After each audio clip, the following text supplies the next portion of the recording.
Obama!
Today.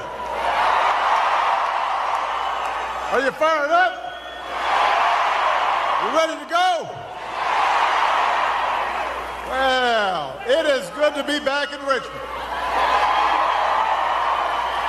I was going to say it's good to be back in Virginia, but I'm in Virginia pretty much every day. Kind of go back just a little further north. You know, I remember coming here in the closing days of my last race 5 years ago. I remember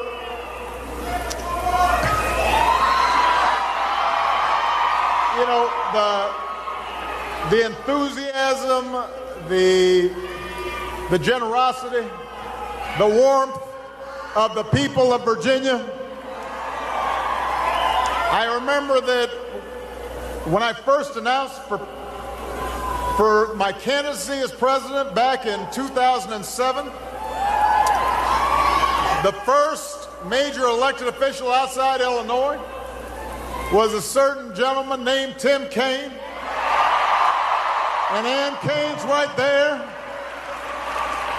And I came here and I said to Tim and Ann, "What the heck are y'all doing?"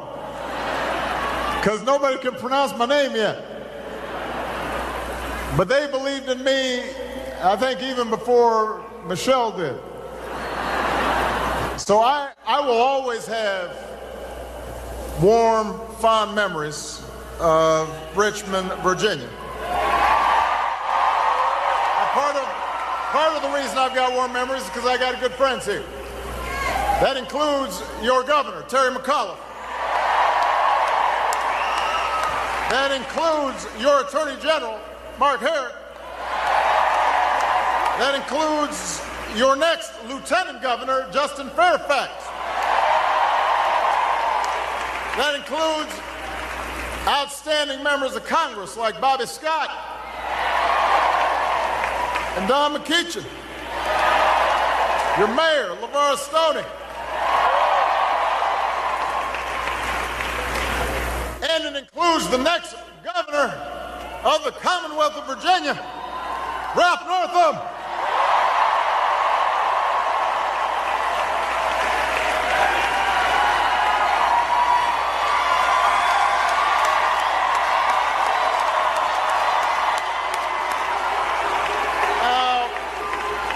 I want to thank Ralph for getting me fired up backstage. And since he said a few nice things about me, I've got to embarrass him in return. Because Richmond, this is somebody that you will be proud to have as your governor.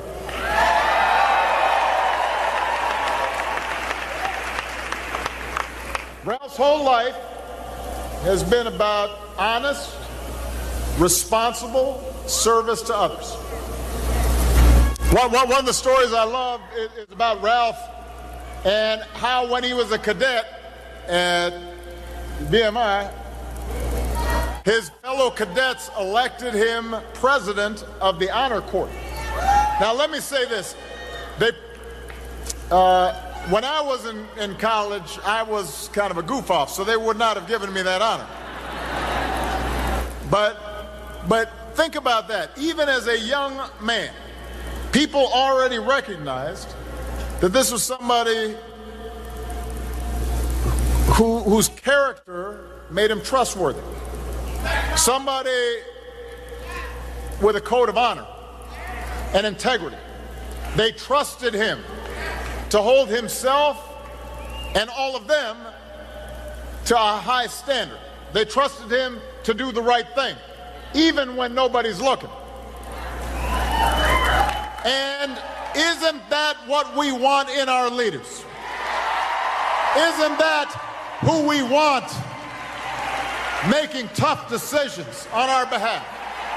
Honesty, integrity, a willingness to put others before yourself. That's the way that Ralph has always lived his life.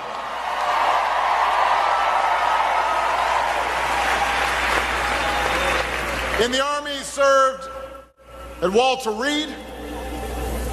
And I can tell you, as somebody who visited Walter Reed consistently throughout my 8 years, what it meant to have a medical staff that would literally help to rebuild people's lives after they had served our country in such a profound way. In Germany, treating our wounded warriors from the first Iraq War. When he left active duty, he and his wonderful wife, Pam, an educator, decided to settle down on the same Chesapeake Bay where he had grown up. And he took care of kids, specializing in pediatric neurology in Norfolk. Now, you know you got to be smart to do pediatric neurology. It's hard to pronounce, much less do. So he devoted himself to the next generation, just like Pam did. He taught not just neurology to students at Eastern Virginia Medical School, but he also taught ethics. And for nearly 20 years, he has given his time freely to care for terminally ill children in Portsmouth. And if you ask him, he'll say those kids have given him more than he could ever give back. That's Ralph Northam. That's who is seeking your support for governor.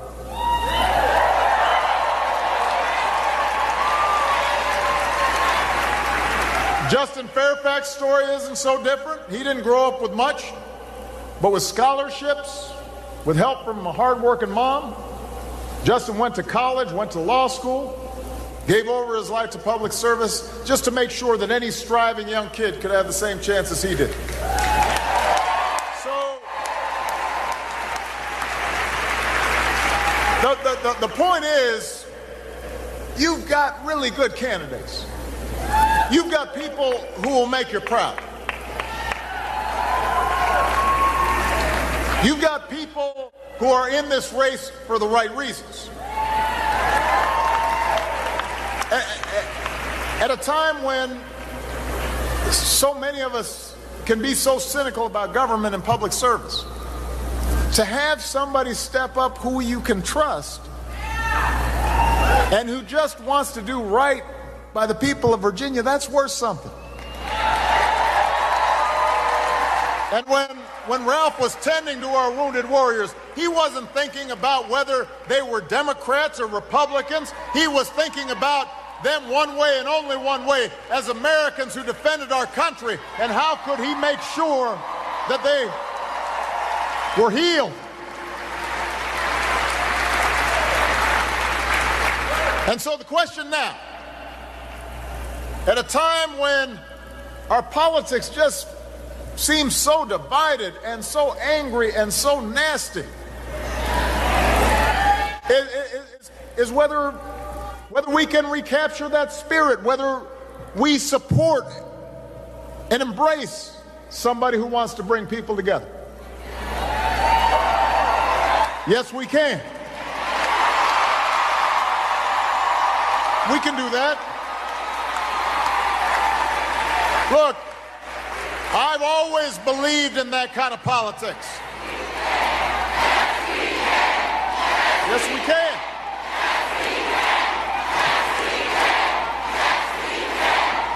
You know, because that's American democracy at its best. That's the politics I've always believed in. That's what Ralph believes in, Justin believes in, Mark believes in. I believe that when everybody gets involved, when everybody gets engaged, when everybody pushes in the same direction, that's when good things happen. We're at our best not when we're trying to put people down, but when we're trying to lift everybody up. We're at our best not when we try to find what's wrong with somebody else, but when we find the decency and goodwill and common effort that so often we see in our neighborhoods and in our congregations, and that we try to impart into our children. That's what we believe. And we have to be honest, that kind of politics doesn't always carry the day. And we live at a time when all sorts of forces conspire to turn good people off from politics. The way we get our news, the way money floods into our campaigns, the way our political districts are drawn so that candidates are rewarded for pandering to the extremes instead of trying to keep common ground and forging consensus. And by the way, Ralph wants to end the practice of gerrymandering so our districts are drawn in a nonpartisan way. We shouldn't have politicians choosing their voters. We should have voters choosing those who would serve them. That's one more difference between him and his opponents. But all these things conspire so that our politics doesn't reflect our values. Look, folks don't feel good right now about what they see. They don't feel as if our public life reflects our best. Instead of our politics reflecting our values, we've got politics infecting our communities. Instead of looking for ways to work together and get things done in a practical way, we've got folks who are deliberately trying to make folks angry, to demonize people who have different ideas, to get the base all riled up because it provides a short-term tactical advantage. And so sometimes that can feel frustrating. And look, I've been in this arena for a while, but what I also know is as frustrated as you get, the goodness of America, the goodness and decency and hard work and responsibility and sacrifice that's on display by the American people every single day in their communities all across this great country, all across this great state, people of every walk of life. It doesn't matter whether they're white or black or Hispanic or Asian or Native American, whether they're disabled, whether they are gay or straight. There are people all across this country that want to do things better, that want to work together. And I've seen the possibilities of our democracy. You've seen it. Look what we did over the last 8 years. Created jobs for the jobless. Made it easier for young people to earn a higher education. covered more families with health insurance, brought home more of our brave troops, made sure we were looking after our veterans, made America a more respected leader around the world, started making sure that we're dealing with climate change in a serious way. We know what we can achieve when we put our minds to it and when we're working together. And this year we've seen countless people get active and organized and march, not just for themselves, not just for their own narrow interests, but for the well-being of others. We've seen people who never thought about jumping into the arena before. Suddenly they're grabbing a clipboard. They're putting on some marching shoes. They're going to run for something. They're going to go out and fight for a cause. Right here in Virginia, there are 50 first-time candidates running for your House of Delegates. People who will write your laws about public schools and fair wages and criminal justice reform. More than half of them are women. A dozen of them are millennials. So if you want a House of Delegate that looks more like Virginia and understands your life, then make sure to get out and vote for the whole ticket, not just a little bit of the ticket, the whole ticket.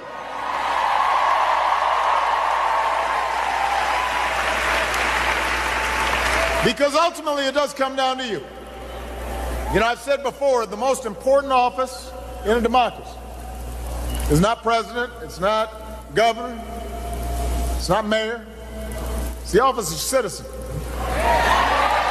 Because in a democracy, ultimately you decide what kind of politics we have. You decide it by what you do and what you don't do. You decide by whether you're active or whether you're not. You decide by whether you decide to use your voice and your franchise to make things better, or whether you succumb to cynicism. It's in your hands. So the question for you tonight and over the next 19 days is, do you want a politics of division and distraction? Or do you believe in a better kind of politics?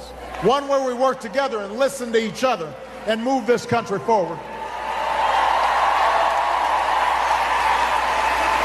Do you want an economy that only works for the very top? Or do you want an economy that works for everybody? That lifts up a strong, vibrant middle class and creates ladders of opportunity for everybody who's willing to work hard, so that they can get their little piece of the American dream? Do you believe that every child should get a good education? That every worker should get the skills they need to get a good new job with decent wages and decent benefits? Do you believe that everybody should be judged not by the color of their skin or who they love or their last name, but by the content of their character and their contributions to this great state? You have a choice to make. And this choice matters. I know what Ralph Northam believes. I know what Justin Fairfax believes. They've got plans and policies that will reflect your values and your priorities to create jobs and to educate kids and to keep Virginia clean and safe and healthy. And the question is, will you show up to vote on November 7th and give them that chance? Because it's up to you. This election comes down to you. And I have to say, by the way, off-year elections, midterm elections, Democrats sometimes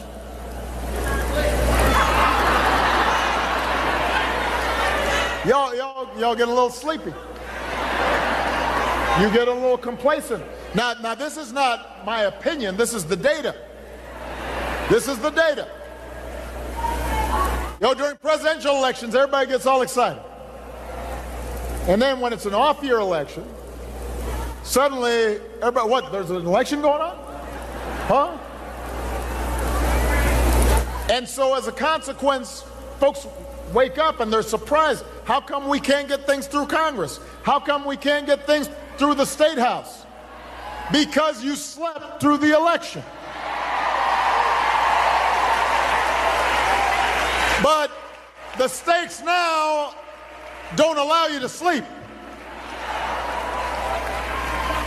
Because it's going to come down to how bad you want it. I don't want to hear folks complaining and not doing something about it.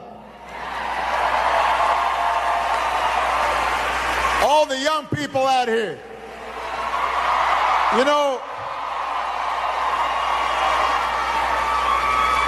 I think that it's great that you hashtag and meme, but I need you to vote.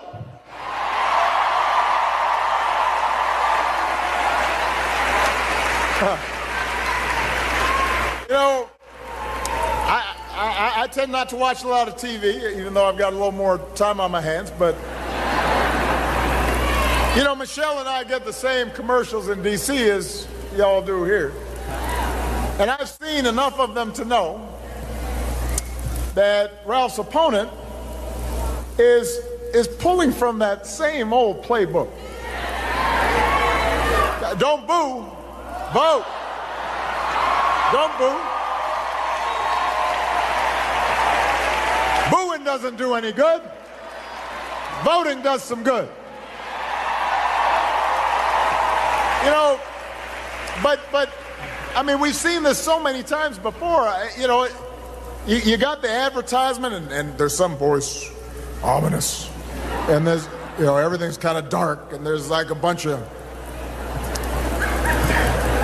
just letting you know that somebody's coming to get you, that our values are at risk if you vote for Ralph. They don't really tell you exactly why. We've seen it before. And it's a tactic, by the way, that shows Ralph's opponent doesn't really think very highly of Virginians. Because I don't think anybody really thinks that somebody who spent his life performing surgery on soldiers and children suddenly is cozying up to street gangs. You know, that strains credulity. That sounds like a fib. Sounds like an okey doke. Nobody believes that. Does anybody really believe that Ralph spent his whole life in Old Dominion and then he's going to run for governor and suddenly try to erase Virginia's history? That is not what this election's about. That is distraction. That is phony.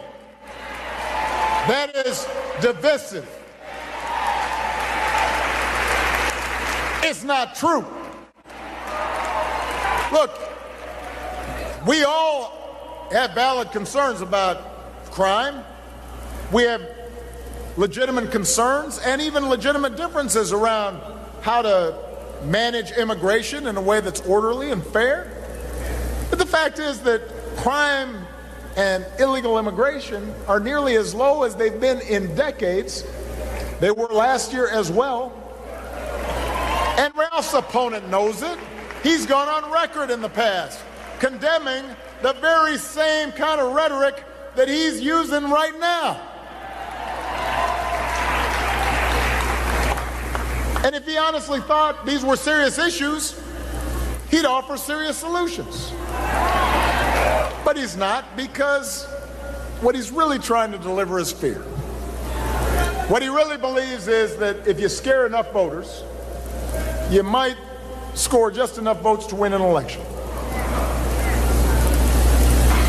And that's what makes this kind of anything goes politics just so damaging and corrosive to our democracy. It's just as cynical as politics gets. It's not going to create jobs. It's not going to educate kids. It won't clear up traffic. It won't clean up the environment. It won't protect your health care.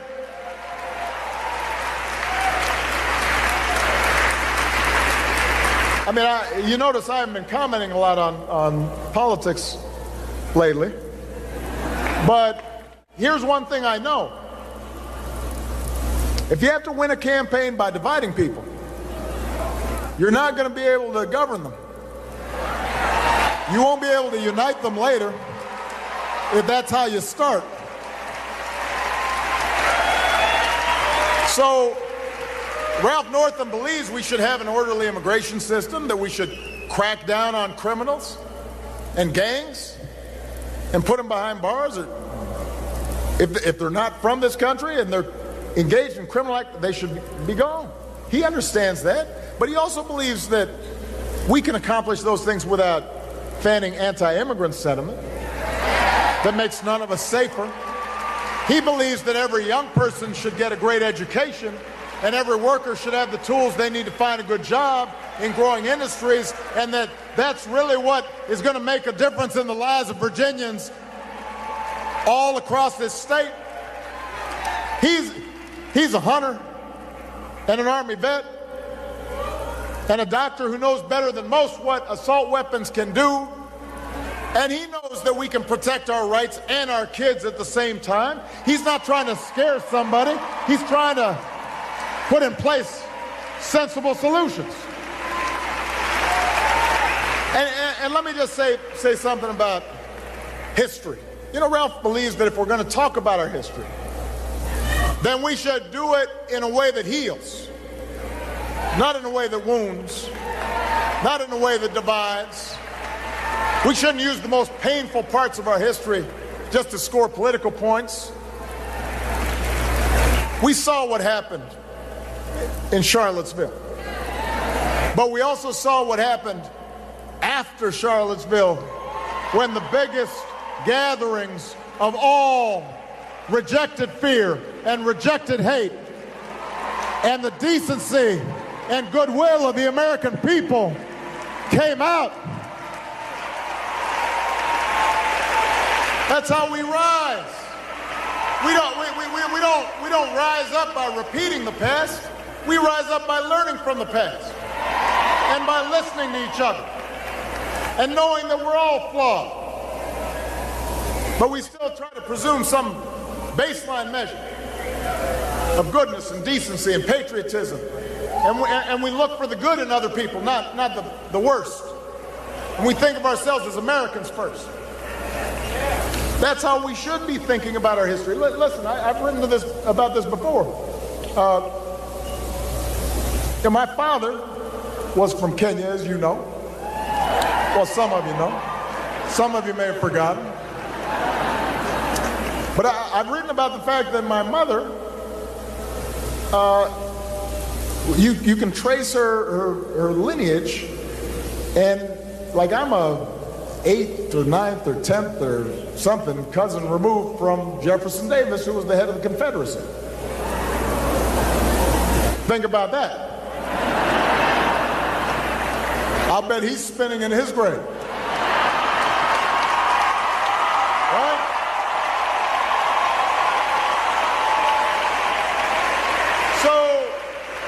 So the point is that that's America. And we claim all of our history, the good and the bad.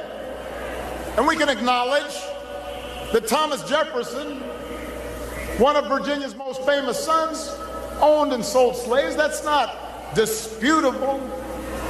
And we can also acknowledge that he wrote the words, we hold these truths to be self-evident, that all men are created equal, that they are endowed by their Creator with certain unalienable rights, that among these are life and liberty and the pursuit of happiness. And we can recognize that even if our past is not perfect, we can honor the constitutional ideals that have allowed us to come this far and to keep moving toward a more perfect union. That's what America is. That's who we are.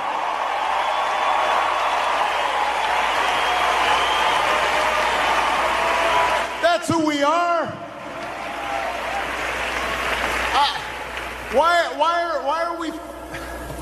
Why are we deliberately trying to misunderstand each other and be cruel to each other and put each other down.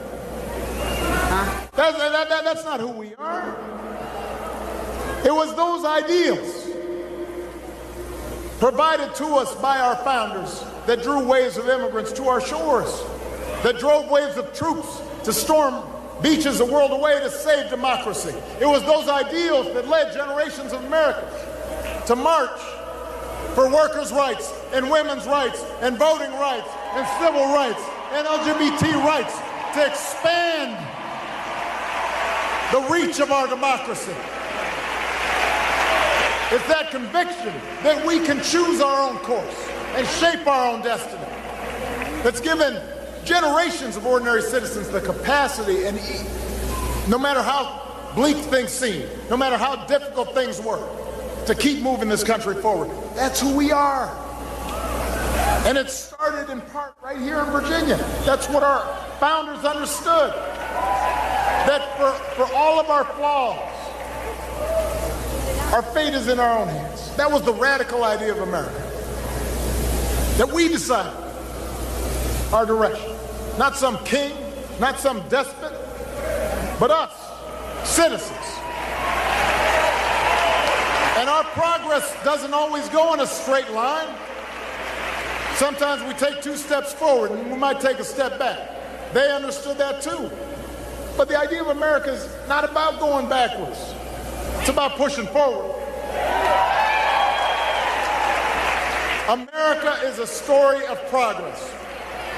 Ralph Northam wants progress. He wants to take us forward, not backward. He wants to reach out for hope, not fear. That's where Justin Fairfax wants to take us.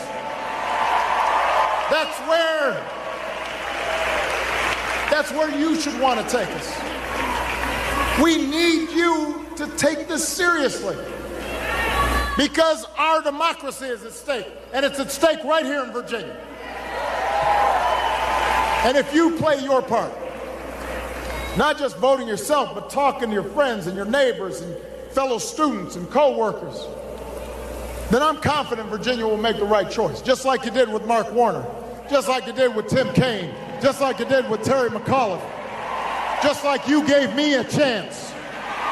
We need your help. Elections matter. Voting matters. You can't take anything for granted. You can't sit this one out. It's up to you. And if you believe in that better vision, not just of our politics, but of our common life, of our democracy, of who we are, if you want that reflected in our government, if you want our kids to see our government and feel good about it and feel like they're represented, and you want those values that you are teaching your children reinforced, the values of generosity and tolerance and community and hard work and responsibility, if you want to see that reflected, then you've got to go out there. You got 19 days to knock on some doors. You got 19 days to go out there and campaign. Is it 18 now? I started yesterday. That's why I need your help, to help me count and to help me make sure that we're making enough phone calls to get Ralph Northam elected, that we're making enough door knocks to get Justin Fairfax elected. If you do, I guarantee you, not only will Ralph Northam be your next governor and Justin Fairfax be your next lieutenant governor, but you are going to send a message all across this great country and all around the world of just what it is that America stands for. I love you, Virginia. God bless you. Let's get to work.